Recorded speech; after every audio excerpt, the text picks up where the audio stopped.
नमस्कार, प्रणाम। मैं सरोज शुक्ला। आप सभी को एक बार मैं लम्भुआ के मरी माई मंदिर के पास ले चलती हूँ। देखिए, मैं वहाँ पर पहुँच चुकी हूँ।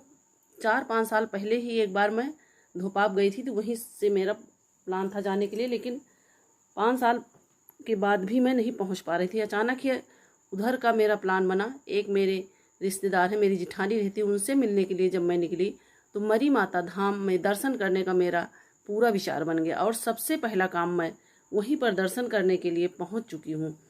यहाँ से सुल्तानपुर से लगभग ये उस दूर पर मदनपुर एक गांव पड़ता है, उसी की तरह से गेट का इसका मोड़ है। प्राचीन मरी माता धाम इसका नाम है। और ये देखिए, पापर घाट शाहपुर हरबंसपुर लम्भुआ लिखा भी गया है इस पर। क्योंकि मेरी भी पहली बार की यात्रा थी, इसलिए बहुत ज़्यादा इसके बारे में मुझे पता नहीं था, लेकिन वहाँ पर काफ़ी दूर जाने पर यह पता चला कि यहाँ की प्रसिद्धि बहुत ही ज़्यादा है। लोग यहाँ पर दूर दूर से मन्नतें मानते हैं और आते हैं। जिसके मन में जो भी इच्छाएं होती हैं मरी माता धाम में मानते हैं और उनकी पूरा भी होती हैं। और एक कहावत ये भी है कि सीता जी जब समाहित हुई थी तो वही मरी माई के नाम से प्रसिद्ध हो गई। और गोमती के किनारे बहुत सारे काफ़ी जगहों पर इनके मंदिर बने हुए हैं। मरी माई का धाम इस मंदिर का नाम है। यहाँ पर एक बहुत ऊंचा टीला की तरह चबूतरा बनाया गया है और किनारे देखिए दीवार जो बनी हुई, इस पर शिलापट वगैरह लगाए गए हैं। यहाँ पर घंटियाँ बहुत अधिक बंधी हुई हैं और ऊपर चबूतरे पे 15 सीढ़ी लगभग चढ़ने के बाद एक चबूतरा ऊंचा सा है और वहाँ पर ये घंटियाँ बांधी गई हैं। नीम का पेड़ है, नीम के पेड़ के ये मरी माता जी हैं। और देखिए, हम पहुँच चुके हैं वहाँ पर। मेरी सासू माँ है, मेरी देवरानी है, और इस तरह हम लोग वहाँ पर पहुँचने पर ये देख रहे हैं कि इतनी ज़्यादा घंटियाँ, असंख्य घंटियाँ, जिनकी गिनती करना आसान नहीं है। अगर आप लोगों को कभी समय मिले तो ये लम्भुआ के पास में ही पड़ता है, आप अवश्य जाइए। और नीचे एक हनुमान जी का मंदिर है। ये देखिए, हनुमान जी की प्रतिमा भी लगी हुई है। और नीचे से देखिए ये सीढ़ियाँ जा कर के ऊपर मरी माता के मंदिर में ऊपर टीना का सेट छाए हुए, किनारे किनारे में भी घंटियाँ ही लगी हुई हैं और बहुत सारी घंटियाँ, जिनकी गिनती करना आसान नहीं है। नीचे एक हवन कुंड बना है। यहाँ पर जो लोग बैठे थे, क्योंकि हम लोग 7 सितंबर और दिन हम लोग का बृहस्पतिवार था, इसलिए वहाँ पर भीड़ भाड़ नहीं थी। शुक्रवार को यहाँ पर मेला लगता है, बहुत सारे लोग रहते हैं, लेकिन आज तो खाली कुछ तखत वगैरह पड़े थे। देखिए, बहुत ही भीड़ भाड़ कम है, भीड़ का नामो निशान नहीं है। एक जगह थोड़ा सा प्रसाद हम लोग फूल और ये रामदाना वगैरह मिल गया तो उसी को ले जाकर चढ़ा दिए। यहाँ पर लोग मनौतियाँ मानते हैं, पूरी हो जाने पर लोग आकर के अपना फेरी लगाते हैं, पूड़ी चढ़ाते हैं, प्रसाद चढ़ाते हैं। इस तरह जिसका जो मन होता है वो करते हैं।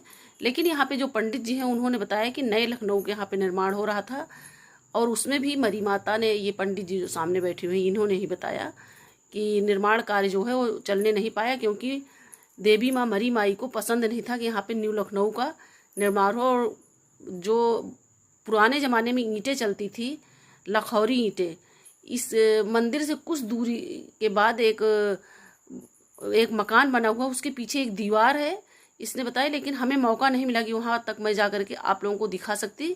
खाली मैं मंदिर तक पहुँच पाई क्योंकि मेरे पास समय का अभाव था। जो भी रिकॉर्डिंग हो सकी मैं आप लोगों को दिखा रही हूँ। और यहाँ पर नीम की जो डालें हैं वो भी बहुत नीचे झुक गई हैं मंदिर के पास। और देखिए, घंटियाँ इतना ज़्यादा है कि आप अगर परिक्रमा यहाँ पर करते हैं तो आपके सिर पर ये घंटियाँ पूरा बजने लगती हैं और ये लगती हैं सिर पर। झुक करके आपको यहाँ पे परिक्रमा आप कर सकते हैं। छोटी छोटी मूर्तियाँ देखिए, ये नीम के पेड़ के पास रखी हुई हैं। और मंदिर तो बहुत प्राचीन, ये मूर्तियाँ यहाँ पर बहुत ही प्राचीन लग रही हैं, क्योंकि देखने से ही कोई भी नयापन इसमें शामिल नहीं किया गया है। यहाँ के पुजारी के अनुसार ये सीता माँ हैं जो समाहित हो गई थी धरती में, जब राम जी ने उनको वनवास के बाद जब वापस लौट के आए थे और सीता जी को घर से निकाला था, तभी का ये है कि धरती माँ में सीता जी समाहित हो गई थी। और गोमती के किनारे किनारे काफ़ी जगहों पर मरी माई धाम बने हुए हैं। ये है कि जो जिसके पास पड़ता है वहीं पर लोग पहुंच पाते हैं।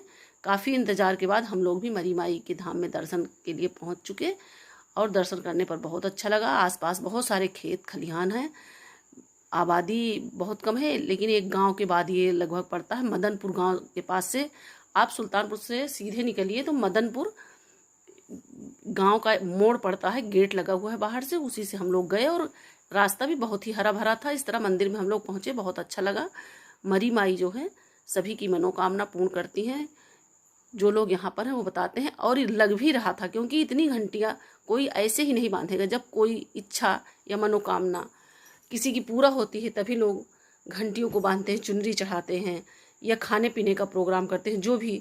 जो मनौती मानते हैं वो अवश्य पूरा करते हैं। इसलिए मरी माई जो लोग जाते हैं सभी की मनौतियों को पूरा करती हैं। और देखिए ये चारों तरफ का दृश्य, चारों तरफ का दिखाने की मैं कोशिश कर रही हूँ। ये गेट है और ये किनारे किनारे बाउंड्री बनी हुई है। ये बीच में चबूतरा है, देखिए चबूतरा के ऊपर ही मरी माई का मंदिर बना हुआ है। नीम का पेड़ भी चबूतरे के नीचे से ही निकला है। नीम के पेड़ को क्षतिग्रस्त नहीं किया गया है, उसको भी उसी तरीके से रखा गया है, क्योंकि नीम के डालों पर ही घंटियों को बांधा गया है। इस तरह हम लोगों का सफ़र जो है अब आगे के लिए हम लोग निकल चुके हैं। धोपाप जाने के लिए हम लोग का प्रोग्राम है, इसलिए धोपाप पहुंचने पर मैं आप लोगों को वहां का भी वीडियो दिखाने का पूरा प्रयास करूंगी। अगर आप लोगों को मेरे वीडियो पसंद आए तो आप मेरे चैनल को सब्सक्राइब कीजिए और वीडियो को लाइक कीजिए, शेयर कीजिए, कमेंट कीजिए। इसी तरह धार्मिक स्थलों की और जो भी होगा मैं आप लोगों को दिखाती रहूँगी।